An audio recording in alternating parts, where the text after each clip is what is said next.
Hello friends, welcome to our channel, and in this video we will discuss the benefit of using the XLOOKUP function over the VLOOKUP function. We will discuss about how the XLOOKUP function will be more efficient and the more useful than VLOOKUP function. We use the VLOOKUP function as well, and we use the XLOOKUP function as well.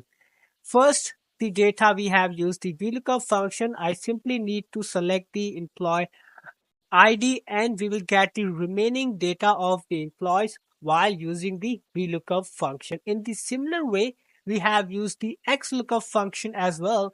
We simply need to give the employee ID and it will get the remaining data according to the reference or according to the data. This is how we will learn the benefit of the VLOOKUP and the XLOOKUP and what are the more effective techniques while using the XLOOKUP over VLOOKUP. Let's start our example.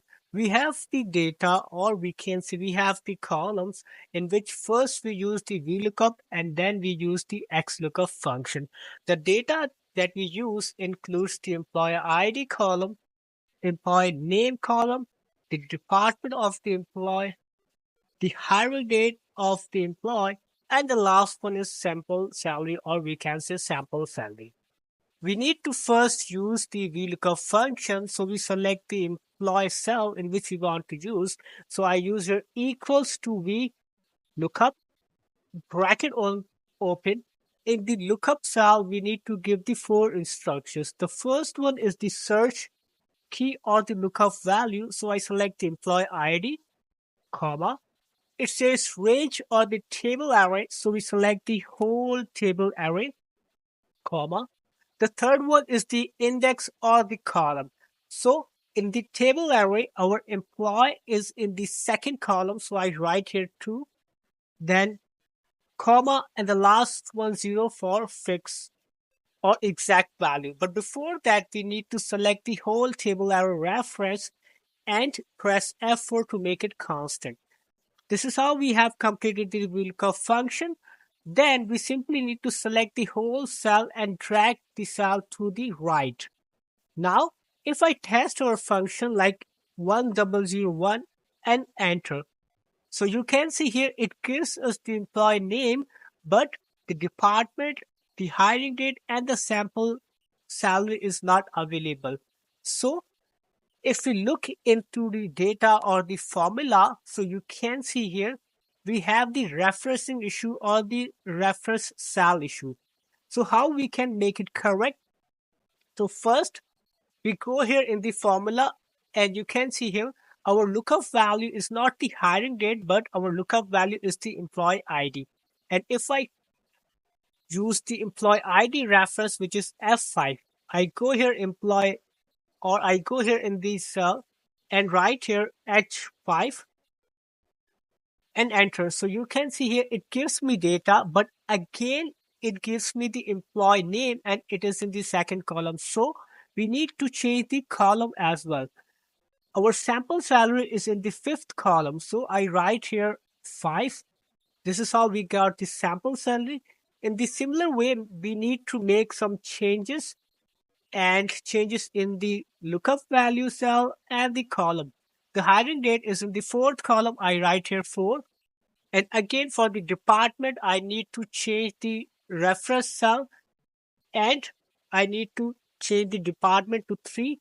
This is how we got the VLOOKUP function. So for using the VLOOKUP function, we need to make sure that we have used the correct key cell or the lookup value and the correct column. Now, we need to use the XLOOKUP function.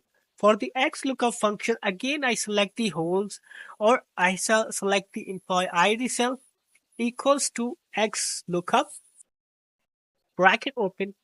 In the search key, I select the employee ID, comma. In the lookup range, we need to select the employee ID cells column. So the column is given here. So I select the whole column of the lookup value. Then the third and the last instruction, we have result range. So we need the employee name column. So we select the whole employee name column. Then close the bracket, but before closing that, we need to make two changes.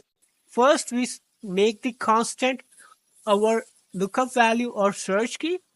And the second, we need to make the constant lookup value column because our lookup value cell and the lookup value column is constant. So we press F4 for the lookup column, then press enter.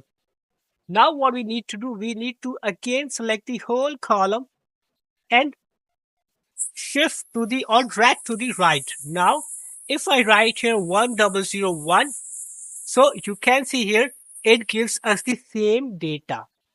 If I write here 1013, so you can see here, it gives us the same data.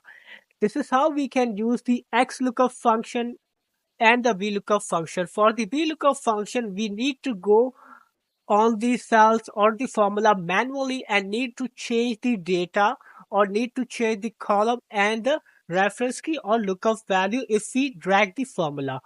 But for the XLOOKUP function, we need to make the reference cell of the lookup value and the reference cell of the lookup column constant, and then we need to simply drag it down. It will automatically save our time and it will make our data more accurate. So XLOOKUP function helps us two ways. The first one, we simply need to make the data constants and we need to drag it down. It will give the data exactly like the lookup value. And the second one, it makes our data with the limited keys. Like we simply need to select the first one is the lookup value, lookup column, and the data cell. But in the VLOOKUP function, we need to give the 4 instructions, and the XLOOKUP, we need to give the 3 instructions. This is how we can use the XLOOKUP function and the VLOOKUP. If you face any confusion while using the XLOOKUP or the VLOOKUP function, please write in our comment section.